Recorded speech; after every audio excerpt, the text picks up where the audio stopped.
The British royal family has held millions in awe and fascination for centuries, leading grand armies across the world to conquer and build one of the biggest empires the world has ever seen.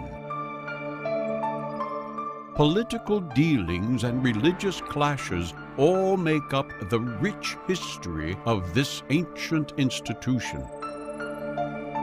Over the course of their history, there's been quite a few ups and downs. Noble families competing for ultimate power, organized marriages, mistresses, and scandals. Today, they are a real-life Hollywood drama with millions following their fashion tastes, lives, and loves. What is it about this particular bloodline that holds the attention of so many? Why are they so special that they can claim to rule without election? And what are they doing today? From Queen Elizabeth I to Harry and Meghan, we go in deep to discover the truth about the British royal family.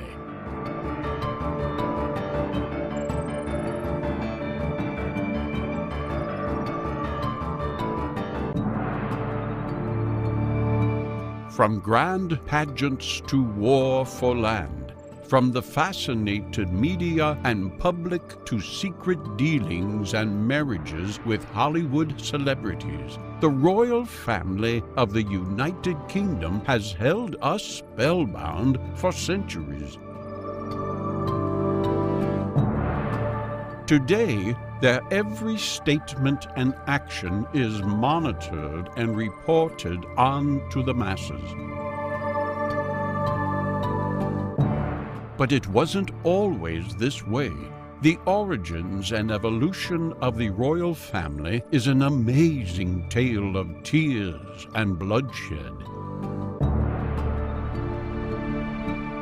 It is a world of high religion and low political scandal.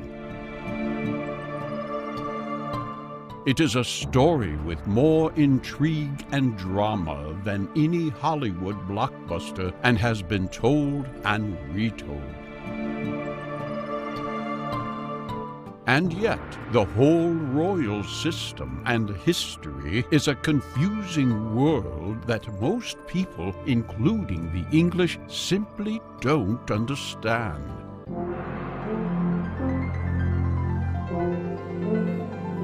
In this film, we will unravel the legends, myths, and history of a family that has us held within its mesmerizing grip. What were the origins? What does it all mean? We will answer these and more questions and bring us up to date with the very latest births and marriages.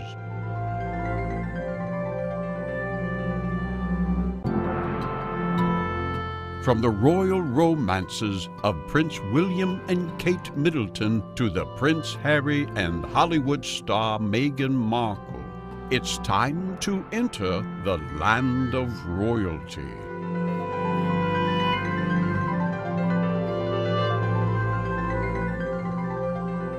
What do you imagine when you think of royalty of Great Britain? Pageants, tradition, palaces, pomp and glorious regalia? Or do you think of undemocratic dictators who have no elected authority? Or do you only think of them in their modern context?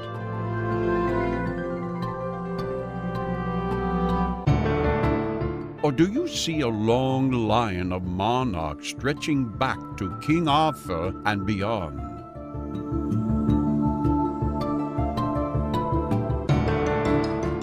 Whatever you imagine, you will be somewhere close to the truth and, paradoxically, way off the mark. For the history of the British royal family is one surrounded by the mystery of fiction.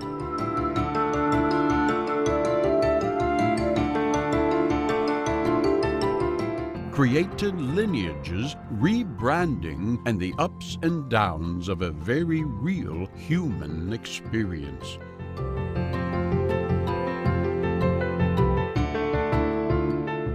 There are good times and bad, war and peace, wealth and, well, more wealth.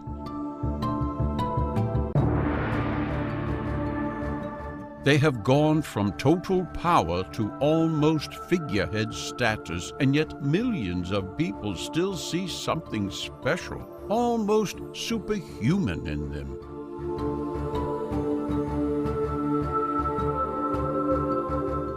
A divine line of leaders empowered by the special bloodline ordained by God Himself. Whatever you believe about the rights and wrongs of a single family holding such power, the truth is their story is fascinating.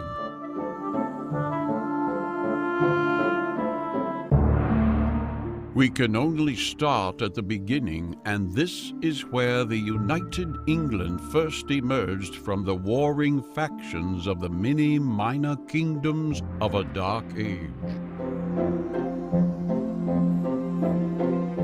In the 9th century, there were many kingdoms in what is known as the Anglo-Saxon period: Wessex, Mercia, Northumbria, and East Anglia. Wessex became the dominant force under Egbert. However, increasing raids from Vikings and a great invasion force came in 865. By 878, the Vikings had destroyed East Anglia, Northumbria, and Mercia, and almost conquered Wessex. They fought back under Alfred the Great. A division of lands was agreed between Alfred and the Vikings, creating East and West Mercia.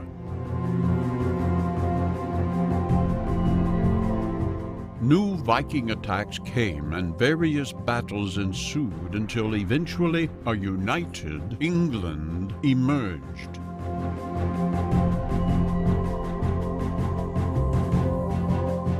One king or monarch of the land known as England, one ruler, one power, uniting the people against outside aggressors.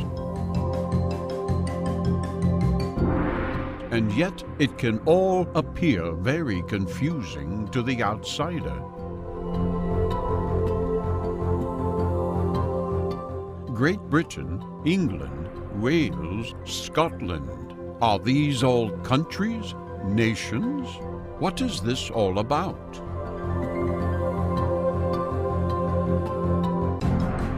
We have to start by understanding that Scotland and England were kingdoms in their own right.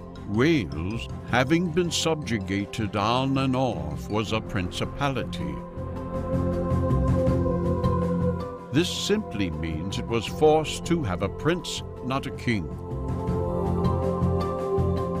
And thus it was not as powerful as the stronger neighboring King of England.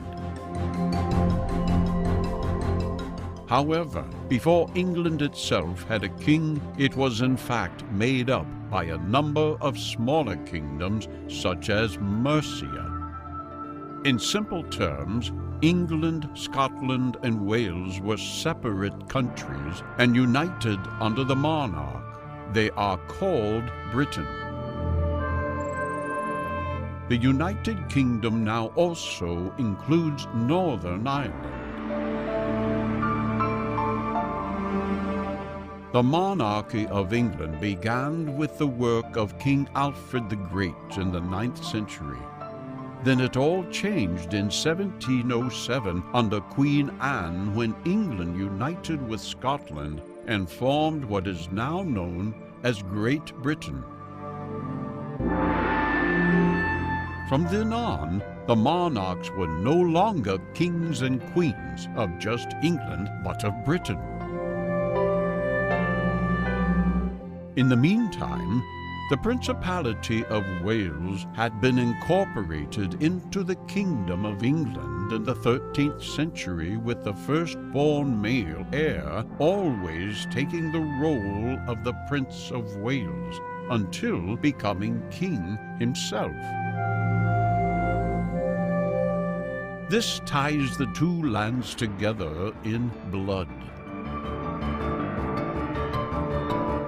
In 1603, Queen Elizabeth I died without an heir, and so the King of Scotland, James VI, became James I of England and Scotland. James called himself King of Great Britain. But no such kingdom existed in legislation until 1707, when Queen Anne created it. James was a Stuart, and Queen Anne would be the last of the line. Is all that clear? The simple way of looking at it is this. An island, once made up of numerous separate kingdoms, eventually forms into one Great Britain under one monarch. In this way, the power of an island nation begins to grow. No longer do they war with each other.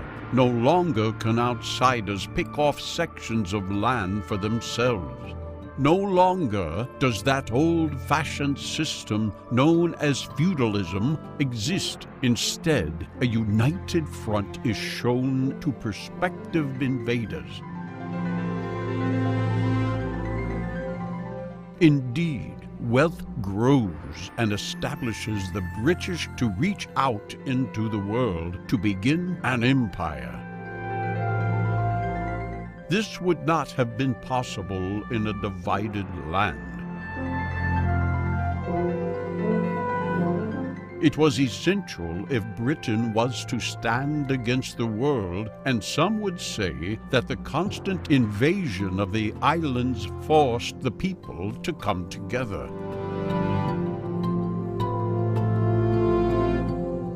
Over the centuries, various monarchs fought battles against usurpers and claimants of the throne.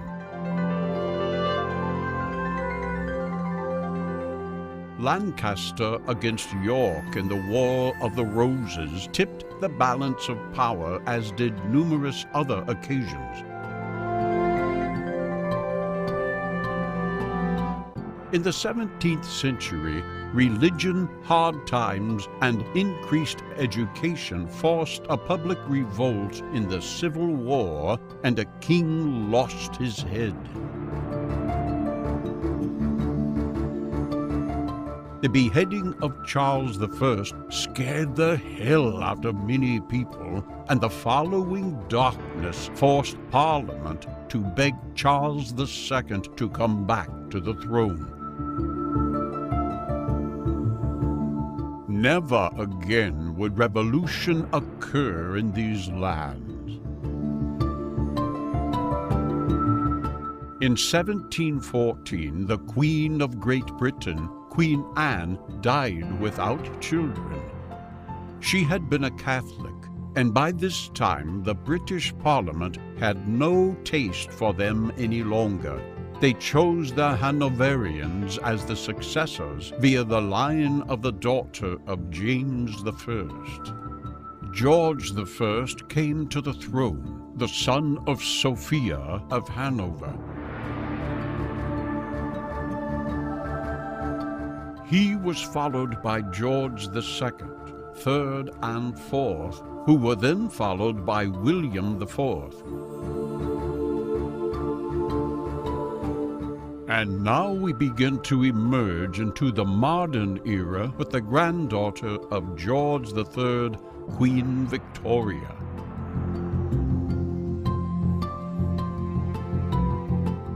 Here the name of the royal family would eventually change from Hanover to Saxe-Coburg when Victoria marries Albert of Saxe-Coburg and their son Edward VII takes the throne.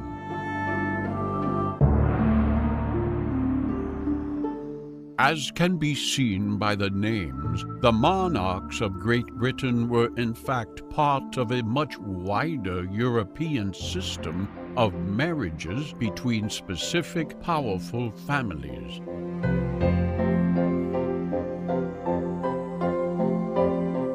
Some would say this was to help peace, others that it was simply a method of maintaining power to the few.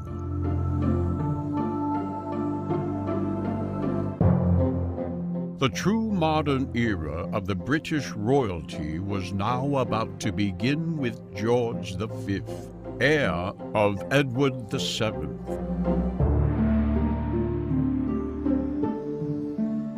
It was the early 20th century, and Britain was about to be drawn into one of the most bloody revolutions the world had ever seen, the First World War.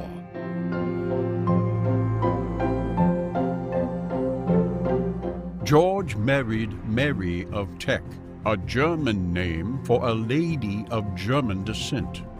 George V was likewise of German descent, being of Saxe-Coburg. As thousands and thousands of British men came home in boxes from the trenches of the war, George realized he had to do something quickly to stem the tide of criticism against a royal family seen by many as the enemy. He changed their name to Windsor. This is the origin of the modern royal family of Great Britain. By the 1920s, the majority of Ireland left the Union and only Northern Ireland remained.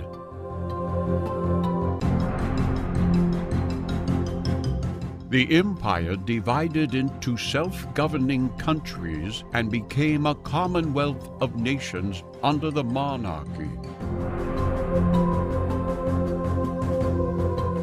Following the Second World War, most British colonies became independent and the monarch adopted the title Head of the Commonwealth. Each country is separate and yet still cling to the royalty of the old country. That was a very short history of English royalty, and we will go into more depth soon. But before we do, we need to understand what they do.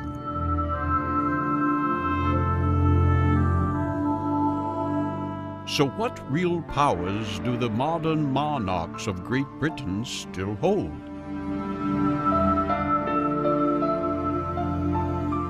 Many powers were lost during and after the Civil War in the 17th century, but some remain. Today, the monarch is the head of state. This means that person holds the highest authority in the land. In most countries, that person is born into the role. It is equal in international law to the president.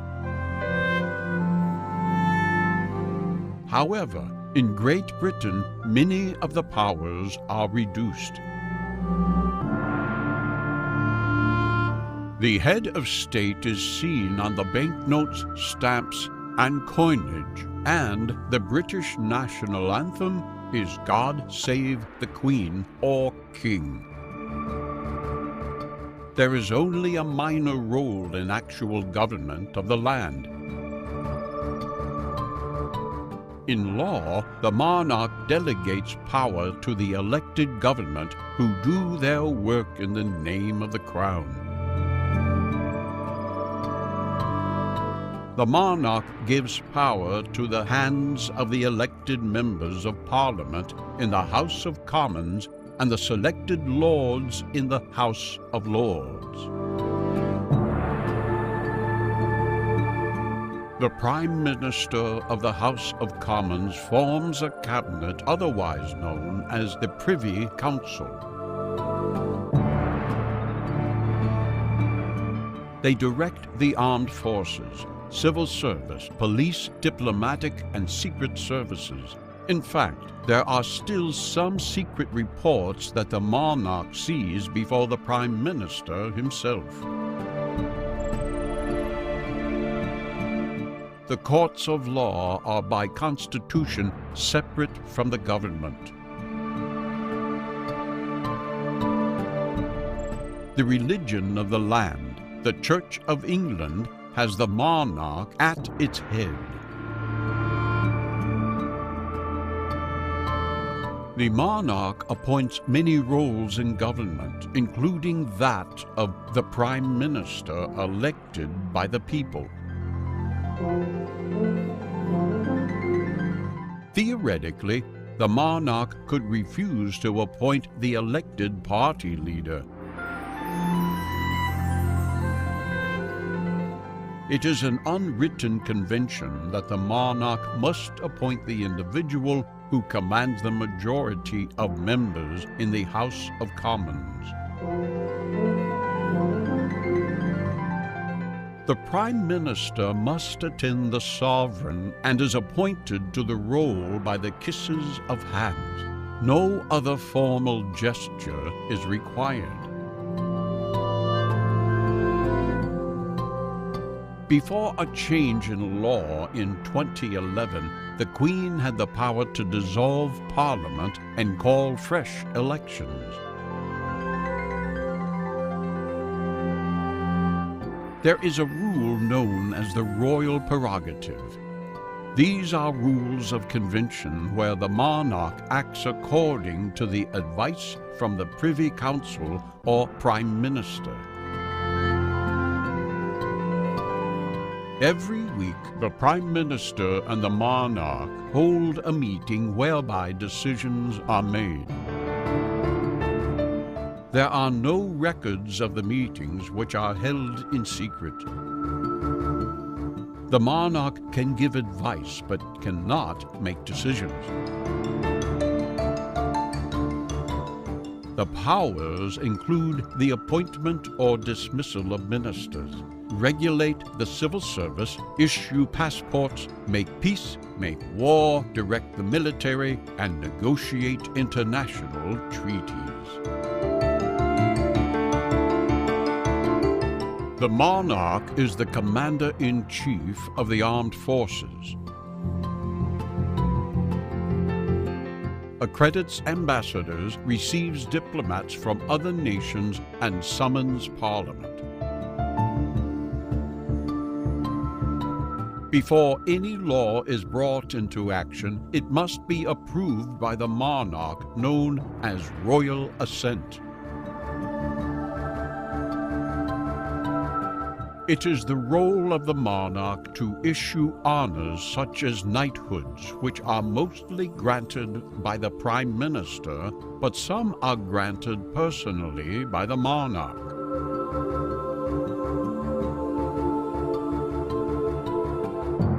These include appointing members of the Order of the Garter and various other institutions. So, what about homes? Where do the royals reside? The official residence of the sovereign is, of course, Buckingham Palace in London. It is here that the majority of state banquets, investitures, and ceremonies take place.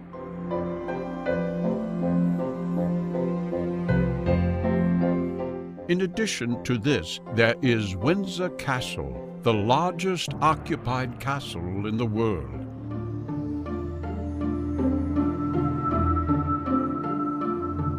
It is generally used during the weekends, Easter, and royal ascot by the monarch.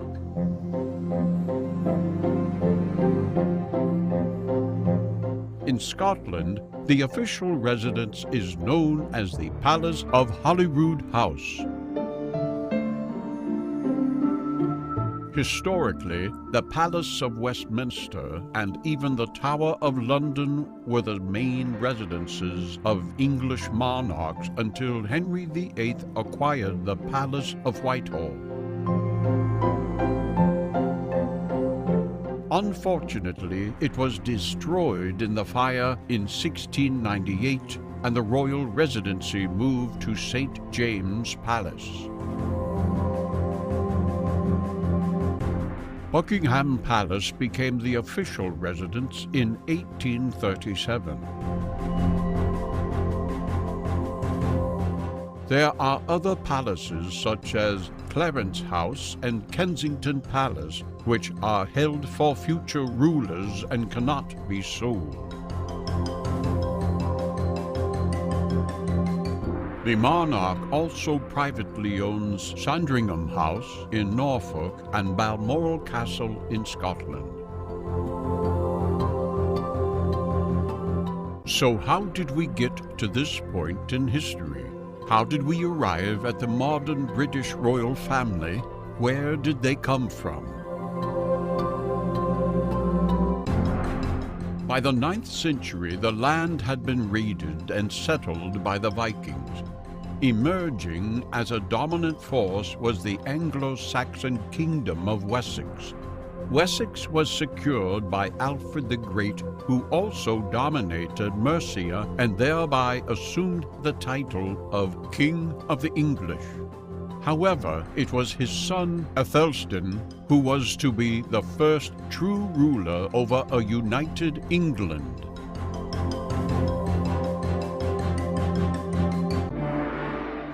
By the 11th century, the land was more stable, and this saw the invasion of William, the Duke of Normandy, in 1066, bringing political and social changes. William was succeeded by his sons William II and Henry I. Following various political and violent battles, another Henry, Henry II, became the first Plantagenet king in 1154.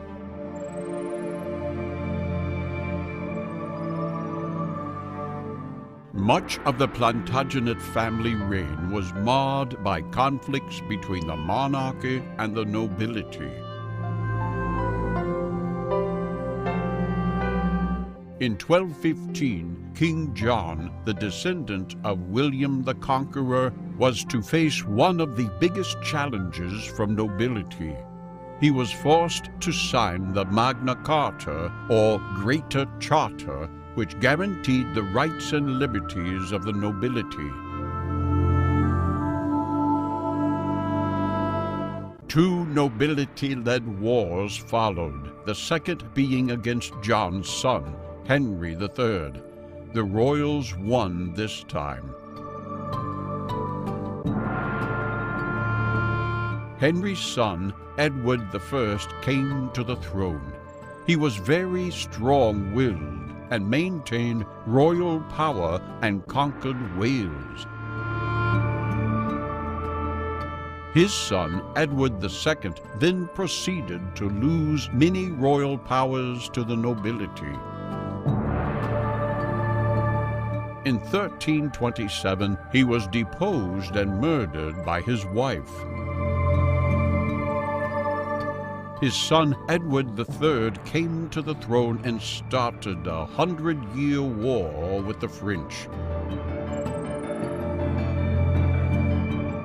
His son, Richard II, again battled with the nobility, and while away in Ireland, his throne was taken by Henry Bolingbroke.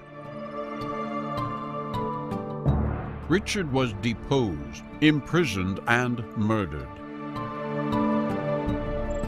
Henry became King Henry IV. He was, however, of the right blood, being a descendant of Henry III. His father was John of Gaunt, the Duke of Lancaster, and so the family became known as the House of Lancaster. Again, he himself was forced to battle against political plots. His son, Henry V, had a relatively peaceful reign and so pursued the French War. He died in 1422, leaving his infant son Henry VI on the throne, and all the French gains were lost. Under his leadership, the House of Lancaster became very unpopular and was challenged by a descendant of Henry III known as Richard, the Duke of York. York and Lancasters fought in a period known as the War of the Roses, the Red Rose of Lancaster against the White Rose of York. In 1461, Richard of York's son, Edward, took the throne and became Edward IV.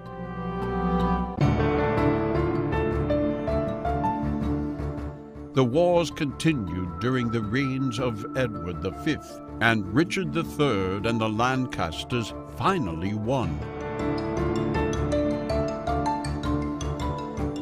They were led by Henry Tudor, who had a thin bloodline connection to royalty. He became Henry VII, and the House of the Tudors began.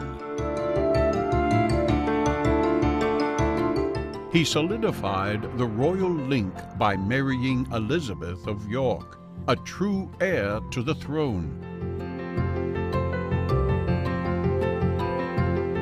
His son, Henry VIII, would bring religious upheaval by breaking from the Catholic Church and establishing the Church of England.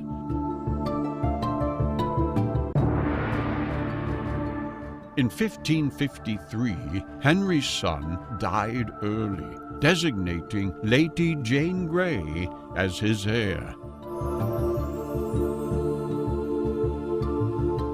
She lasted 9 days before Henry's half-sister Mary deposed her. Mary I married the Catholic King of Spain, Philip, and suddenly the Protestants were being persecuted. Mary died in 1558, and the Protestant half-sister Elizabeth I came to the throne. England would find stability and grow in world power. Elizabeth never married, and upon her death the House of Tudor rule over the land ended. She was succeeded by the Scottish king and her first cousin, twice removed, James I. His son, Charles I, would go on to lose the English Civil War and his head. The war between Parliament and the Crown may have ended with the monarch's death, but by 1660, Charles II was restored to the throne. Here, modern British politics begins with deals struck to ensure Parliament's authority. Charles II died without heir, and his brother James, the Duke of York, took the throne. However, his Catholic background forced Protestants to beg James II's daughter, Mary, and her husband, William of Orange, to take the throne. James fled, and the reign of William and Mary began. The overthrow was known as the Glorious Revolution and culminated in the Bill of Rights in 1689, declaring for the first time that English people had rights. It required future monarchs to be Protestants. By 1700, a crisis arose because Mary nor her sister Anne had any surviving children. Parliament passed the Act of Settlement, stopping the Catholics reclaiming the throne. The next related family in line were therefore William's family, the Hanoverians, and William's sister-in-law, Anne. In 1714, Anne succeeded her second cousin, George I. Various Georges and a William followed until Victoria came to the throne, and through the Saxon Coburgs, we arrived back at the present-day House of Windsor. As we can see, from the moment England became England, there has been a line of monarchs, all claiming some form of legal right to rule the land under bloodline. It began with the Romans leaving the shores, the Vikings coming, and battles between families to secure power. In short, then, the monarchy of England and much of Europe came about through the will and might of the strongest warrior elite of an aggressive group of invaders. Over time, nobles and parliamentarians extracted much of the power base for the partially elected government. And that is where we are today. A monarch at the head of state, an elected House of Commons, and a non-elected House of Lords. The majority of these can all trace their heritage back to a long line of the same. Power may have shifted around, but it is in fact the same families ruling the land that have always done so. And so, we come to our modern royal family, the Windsors. Today they operate what is known as a shared monarchy. During the 20th century, the British Empire evolved into the Commonwealth of Nations. Before 1926, the British royal family had reigned over the Dominions, Crown Estates, and United Kingdoms. After 1926 and the Balfour Declaration, self-government was bestowed upon the Dominions. Now the Crown acted as a single monarch over each realm, rather than as a collective. In this way, the monarch of the British was now also monarch of various separate nations with separate governments. This is the Commonwealth of Nations.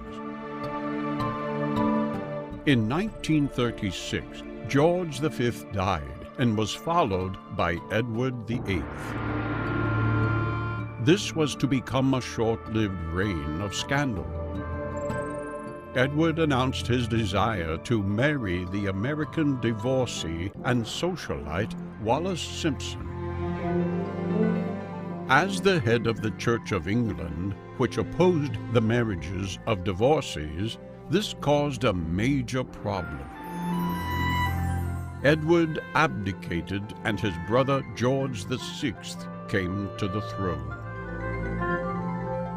In September 1939, Britain and the Dominions declared war on Nazi Germany.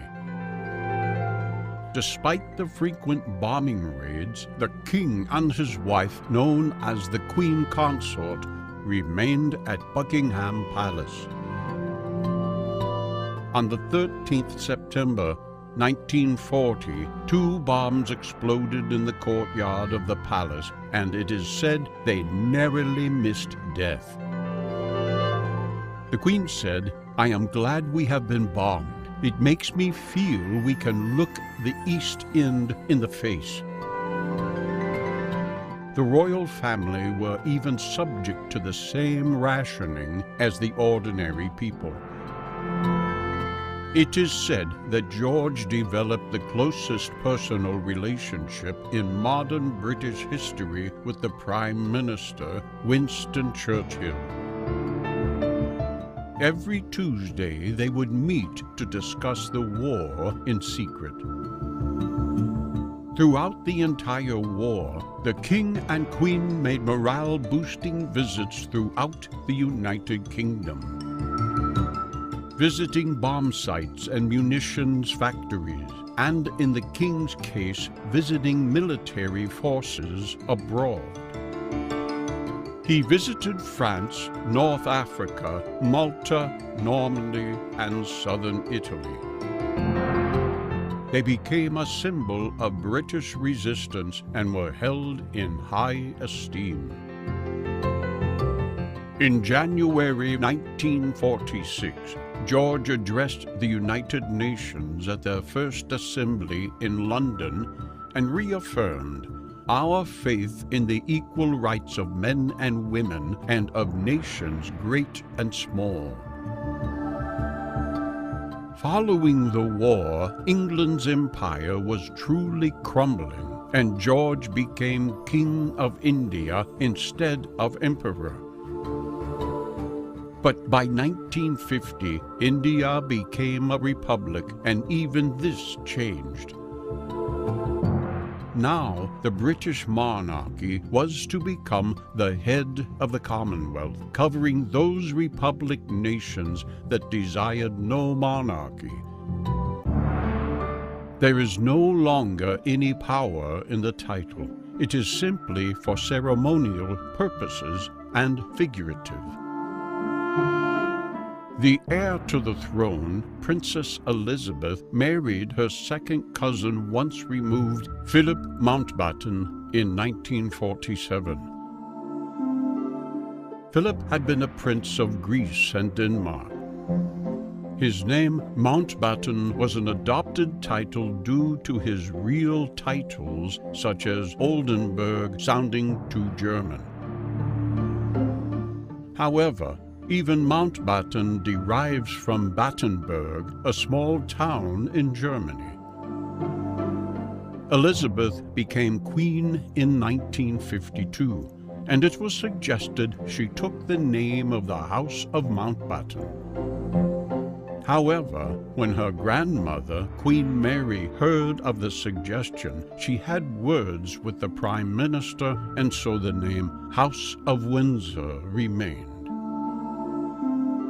Philip privately complained, "I am nothing but a bloody amoeba. I am the only man in the country not allowed to give his name to his own children." Elizabeth II became the head of the Commonwealth. Queen regnant of 7 independent Commonwealth countries, including the United Kingdom, Canada, Australia, New Zealand, South Africa, Pakistan, and Ceylon. Over time, the numbers have changed with the removal of South Africa, Pakistan, and Ceylon. She also became Queen of Jamaica, Barbados, Bahamas, Grenada, Papua New Guinea, the Solomon Islands, Tuvalu, St. Vincent, Belize, Antigua, and several others. Elizabeth was born and raised in London. She was educated at home. Her public duties began early during the Second World War when she served in the Auxiliary Territorial Service. She had 4 children: Charles, Anne, Andrew, and Edward. Over her 60-plus years as the Queen, Elizabeth has seen many cultural and historical events. From the Falklands War with Argentina to the Troubles in Northern Ireland. From wars in Iraq and Afghanistan to the assassination of Philip's uncle, Lord Mountbatten. There have also been moments of sadness when her son's wife, Princess Diana, died in a car crash, and moments of criticism as the public support for the royal family ebbed and flowed. In 1953, the Queen and Prince Philip embarked on a world tour. She became the first reigning monarch to visit Australia and New Zealand. There were huge adoring crowds everywhere they went. She remains the most widely traveled head of state in history. In 1957, due to political indecision and missing mechanisms within the Conservative Party, the Queen actually and unusually appointed a Prime Minister on the recommendation of the 1922 committee. The decision drew her first public critics with accusations of her being out of touch. The accuser, Lord Altrincham, was publicly attacked himself. By 1965, the Conservative Party corrected their internal issues, and the Queen would never be called on again to make the decision. In 1957, she visited the United States and addressed the United Nations on behalf of the Commonwealth. On the same tour, she became the first monarch to officially open a Canadian parliamentary session. In 1981, at the official trooping of the colour ceremony, 6 shots were fired at the Queen as she rode down the Mall on her horse. The bullets were blank, and the 17-year-old who fired them received a 5-year prison sentence.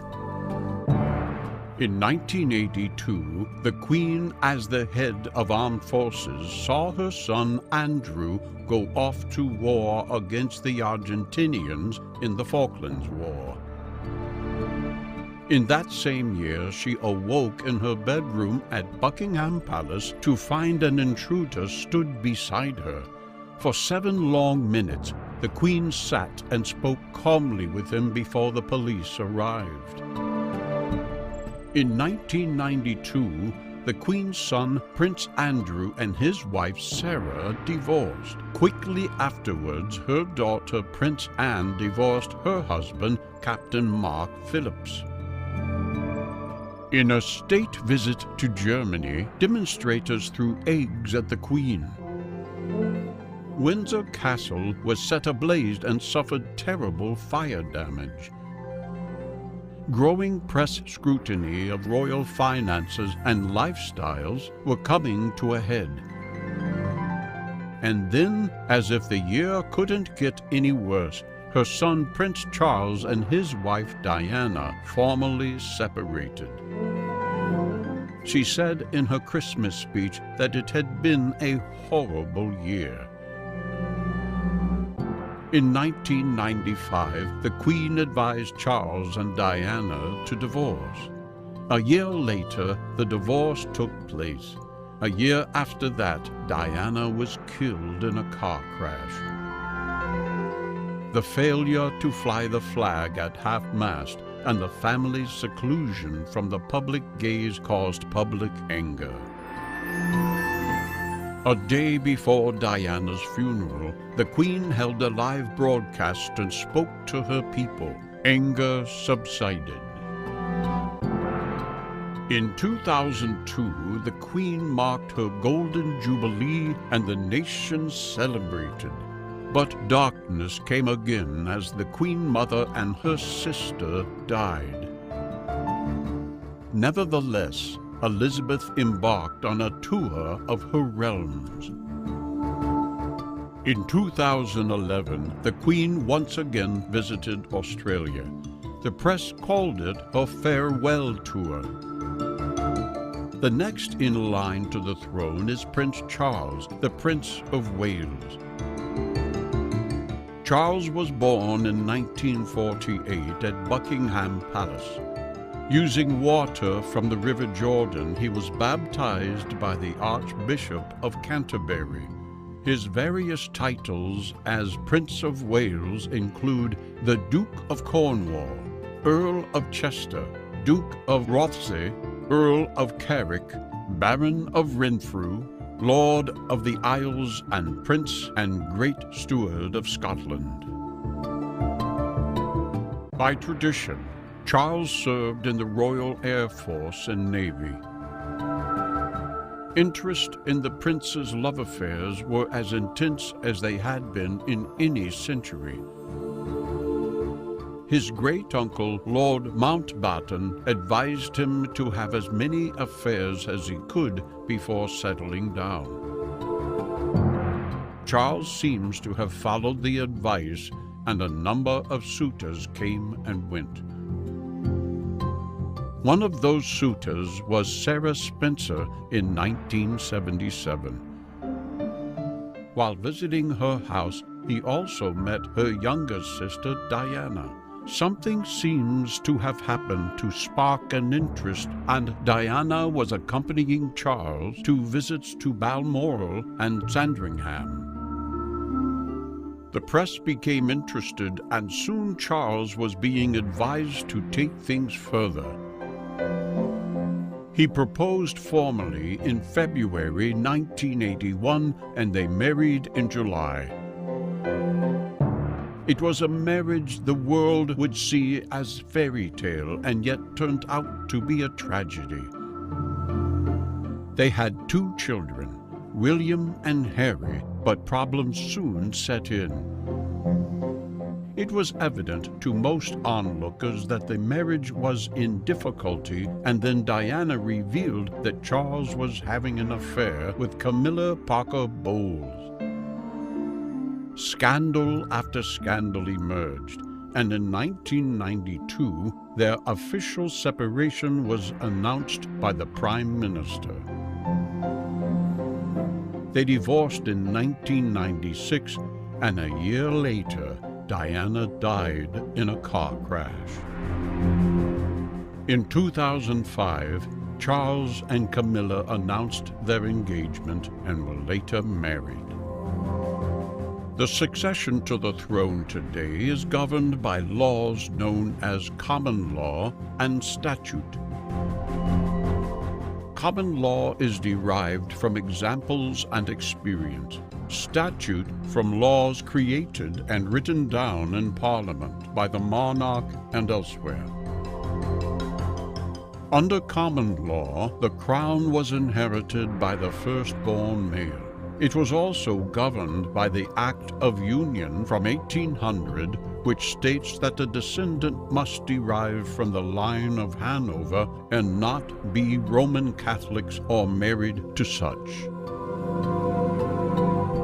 It also excluded the descendants of the abdicated King Edward VIII. The first 4 individuals in line for the throne who are 21 or older may be appointed counselors of the state and can perform the monarch's duties. The monarch of the United Kingdom is also monarch of 15 other states within the Commonwealth of Nations.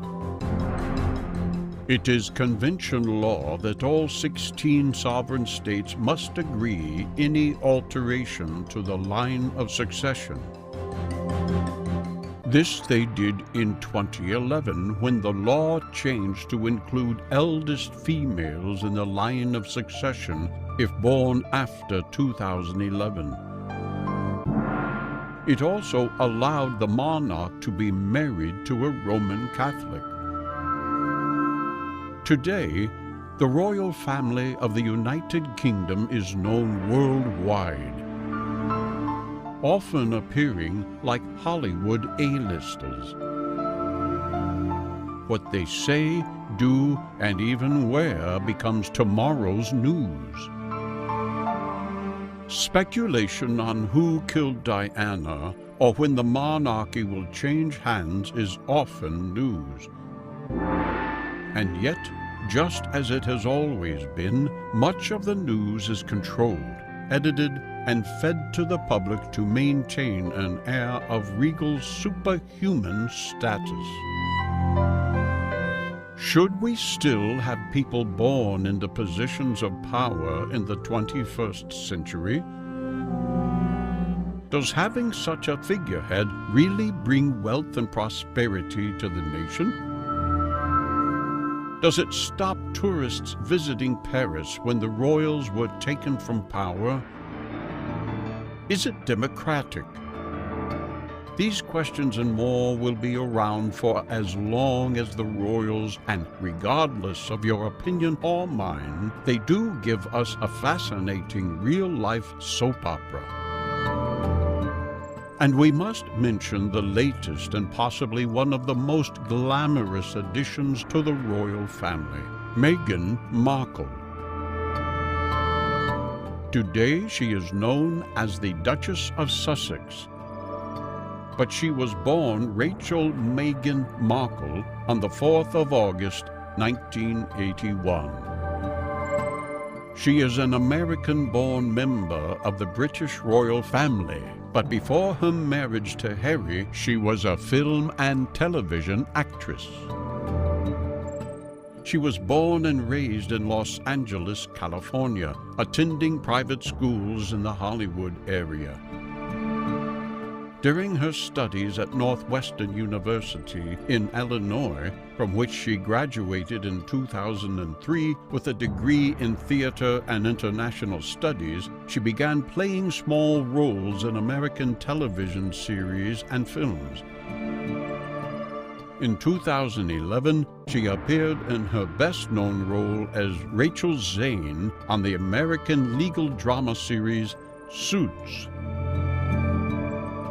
Markle was married to American film producer Trevor Eagleson from 2011 until their divorce in 2013. In 2017, Markle announced her engagement to Prince Harry, grandson of Queen Elizabeth II, and retired from acting. She became the Duchess of Sussex on their marriage on May 19, 2018. She soon started undertaking engagements as a member of the British royal family. The marriage prompted comments about having a mixed-race person in the royal family, and soon the couple stepped down as senior members of the royal family in 2020 following a period of privacy issues and perceived hostile treatment by particularly the British tabloids. They subsequently settled in her native California, where they are pursuing business ventures and charity work. They have 2 children, Archie and Lilibet Mountbatten Windsor. What appears next is in the realms of any Hollywood scriptwriter.